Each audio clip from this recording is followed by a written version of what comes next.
कृपया को ओके मंत्री जी।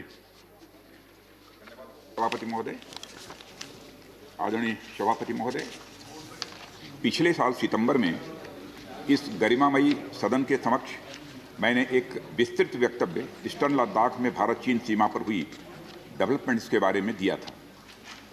मैंने यह बताया था कि चीन द्वारा पिछले वर्ष अप्रैल मई 2020 के दौरान ईस्टर्न लद्दाख की सीमा के समीप भारी संख्या में शस्त्र बल तथा गोला बारूद आदि इकट्ठा कर लिया गया था। चीन द्वारा येलेसी के आसपास कई बार ट्रांसग्रेशन का भी प्रयास किया गया था।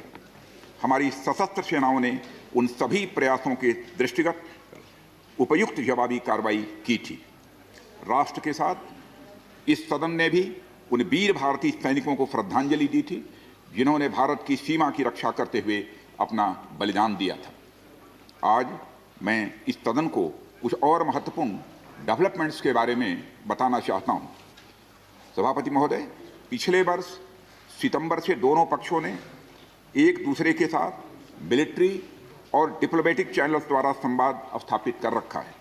हमारा यह लक्ष्य है कि येलेसी पर डिसएंगेजमेंट तथा यथास्थिति हो जाए ताकि पीस एंड ट्रैंक्विलिटी पुनः स्थापित हो सके। मैं संक्षेप में वहां की ग्राउंड सिचुएशन के बारे में सदन को दोबारा अवगत कराना चाहता हूं। सदन को ज्ञात है कि चीन ने अनधिकृत तरीके से लद्दाख केंद्र शासित प्रदेश के लगभग 38,000 वर्ग किलोमीटर पर 1962 के संघर्ष के समय से कब्जा बना लिया है। इसके अतिरिक्त पाकिस्तान ने अनधिकृत तरीके से पाक ऑक्युपाइड कश्मीर में भारत की लगभग 5,180 वर्ग किलोमीटर भूमि तथा कथित चीनो पाकिस्तान बाउंड्री एग्रीमेंट 1963 के तहत चीन को दे दिया है।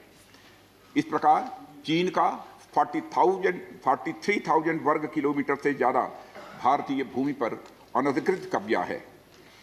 चीन पूर्वी क्षेत्रों में भी अरुणाचल प्रदेश की सीमा पर करीब 90,000 वर्ग किलोमीटर 90,000 वर्ग किलोमीटर भूमि को अपना बताता है। भारत ने इन अनजस्टिफाइड क्लेम्स तथा अनधिकृत कब्जे को कभी भी स्वीकार नहीं किया है। सभापति महोदय, मैं सदन को यह भी बताना चाहता हूं कि भारत ने चीन को हमेशा यह कहा है कि बाइलेटरल रिलेशंस दोनों पक्षों के प्रयास से ही विकसित हो सकते हैं। साथ साथ ही सीमा के प्रश्न को भी बातचीत के जरिए ही हल किया जा सकता है। परंतु येलेसी पर पीस एंड ट्रैंक्विलिटी में किसी प्रकार की प्रतिकूल स्थिति का हमारी बाइलेटरल टाइज पर बुरा असर पड़ता है। इससे चीन भी अच्छी तरह अवगत है। कई हाई लेवल ज्वाइंट स्टेटमेंट में भी यह जिक्र किया गया है कि येलेसी तथा सीमाओं पर पीस एंड ट्रैंक्विलिटी कायम रखना बाइलेटरल रिलेशन के लिए यह अत्यंत आवश्यक है। सभापति महोदय, पिछले वर्ष से चीन के द्वारा उठाए गए कदमों के कारण पीस एंड ट्रैंक्विलिटी पर प्रतिकूल असर पड़ा है। इसके फलस्वरूप चीन और भारत के संबंधों पर भी प्रभाव पड़ा है। उच्च स्तर पर चीन के साथ कई बार बातचीत के दौरान, जिसमें मेरे द्वारा चीनी रक्षा मंत्री के साथ पिछले सितंबर की बैठक और मेरे सहयोगी विदेश मंत्री श्री जयशंकर जी की चीनी विदेश मंत्री के साथ तथा हमारे एनएसए श्री अजीत जी डोभाल की अपने चीनी काउंटर पार्ट के साथ बातचीत शामिल है। हमने यह स्पष्ट कर दिया है सभापति महोदय कि यह अत्यंत आवश्यक है कि येलेसी के सभी फ्रिक्शन पॉइंट पर डिसएंगेजमेंट किया जाए ताकि पीस एंड ट्रैंक्विलिटी पुनः स्थापित हो सके। सभापति महोदय, पिछले वर्ष मैंने इस सदन को अवगत कराया था कि येलेसी के आसपास ईस्टर्न लद्दाख में कई फ्रिक्शन एरियाज बन गए हैं।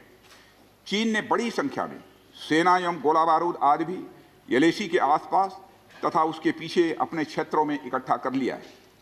हमारे सशस्त्र सेनाओं द्वारा भी भारत की सुरक्षा की दृष्टि से एडिक्वेट तथा इफेक्टिव काउंटर डिप्लॉयमेंट भी किए गए हैं। मुझे यह बताते हुए सभापति महोदय गर्व महसूस हो रहा है कि भारतीय सेनाओं ने इन सभी चुनौतियों का डटकर सामना किया है सभापति महोदय, तथा अपने शौर्य एवं बहादुरी का परिचय पेंगांग त्सो के साउथ एवं नॉर्थ बैंक पर दिया है। सामरिक दृष्टि से महत्वपूर्ण कई क्षेत्रों को चिन्हित कर हमारी सेनाएं कई पहाड़ियों के ऊपर तथा हमारे दृष्टिकोण से उपयुक्त अन्य क्षेत्रों पर भी मौजूद हैं।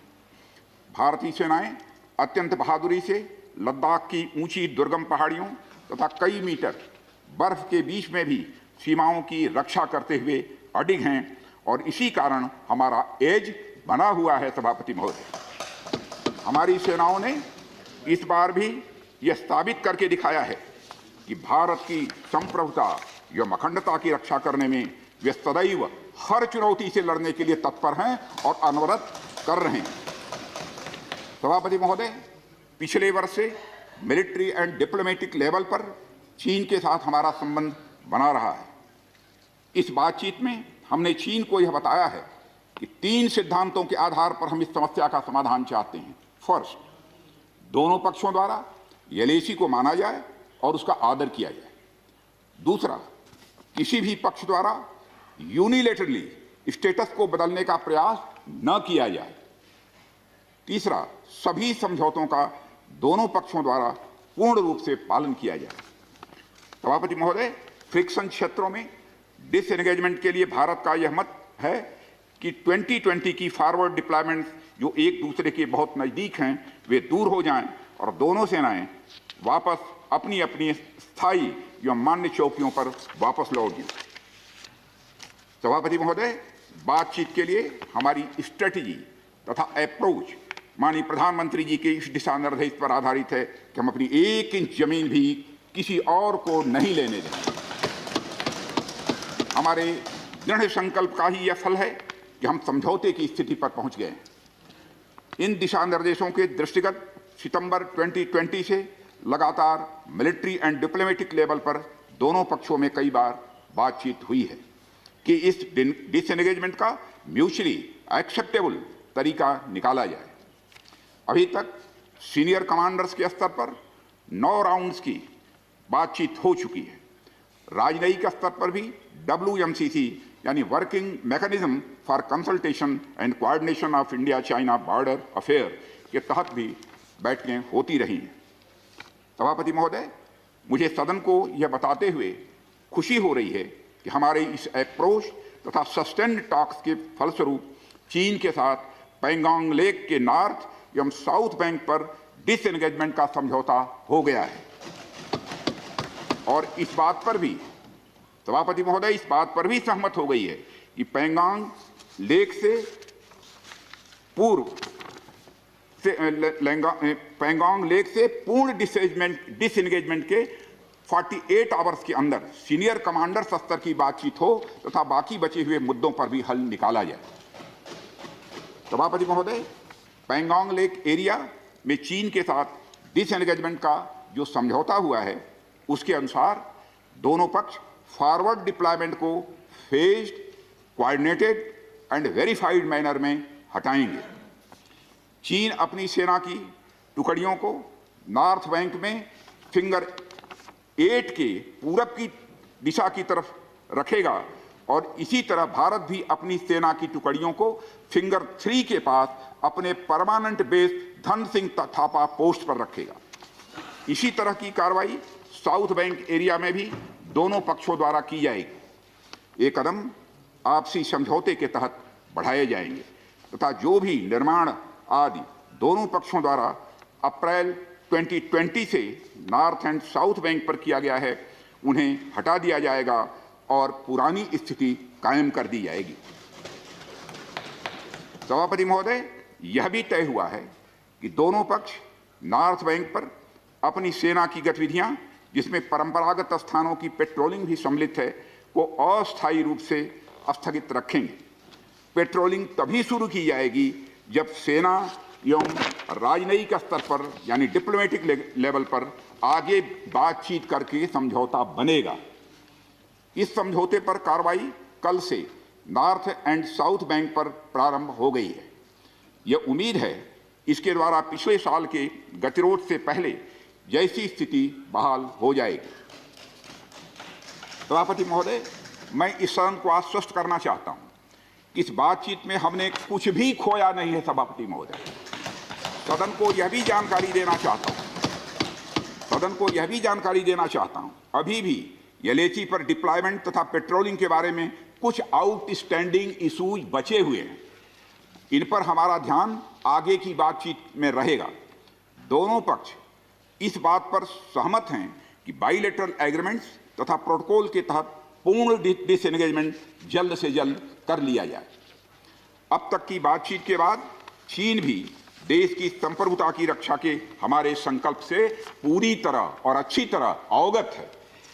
हमारी यह भी अपेक्षा है कि चीन द्वारा हमारे साथ मिलकर बचे हुए मुद्दों को हल करने का पूरी गंभीरता के साथ प्रयास किया जाएगा।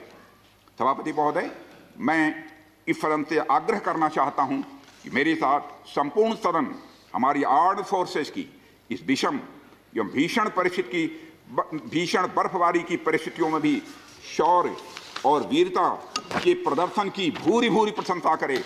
और सभापति महोदय, मैं ये कहना चाहता हूं कि जिन शहीदों के शौर्य और पराक्रम की नींव पर यह डिसएंगेजमेंट आधारित है, उन्हें देश सदैव याद रखेगा।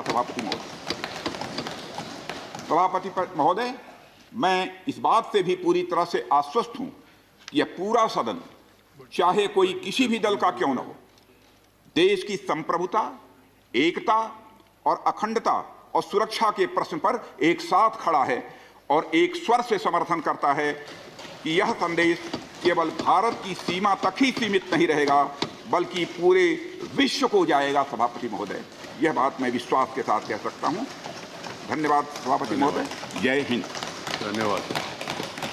Thank you, defence minister.